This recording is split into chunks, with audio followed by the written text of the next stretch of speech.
Kinsekni para champion ke Arsenal naga English Premier League ke Paris Saint-Germain naga Ligue 1 ya ke trofi jengga UEFA Champions League. Sechisin ngap yang sobhai piki parlok pa ite jonga ki pekerjaan nak por sekpor bagai kepadru ikibat temai sebhaban share like subscribe pada hadir kumju jaga nak channel. Hagecing lekai final jengga UEFA Champions League arjar pondro. Kejingi kun kebitanat pa happening ke Paris Saint-Germain percaya ke Arsenal FC namar ki deiru ki nam ladu jonggan Ligue 1 bat ke English Premier League ki riu ik football hakeleng ke pertei ki ap kemi lelti da kejing kemen ke bakrau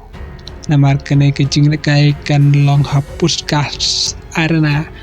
nakaliang jongka Paris Saint-Germain ke deiru ke nam ladu Haus nem baladep kebalayok Korea ke UEFA Champions League hakastin ke Banikong namar ke Paris Saint-Germain ke don kirang lekai kibat tibit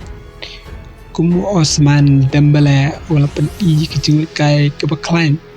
panirap ya kunhun ban boy ke final jong ke UEFA Champions League taus nem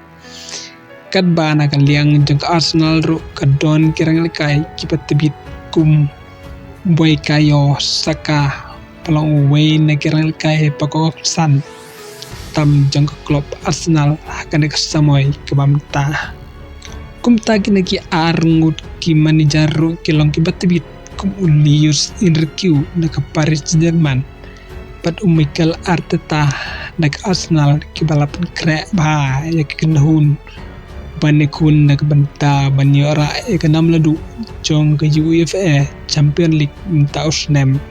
kena kejing lekai kan day kejing lekai ke itanat bah namar baro artiliki klub kilong klub peklain bor mentak semoy namar ke Arsenal ru kalau kur ke English Premier League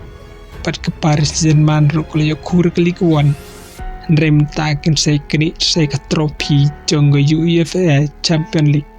tak semoy kum tatang ketik kubor kublai syubun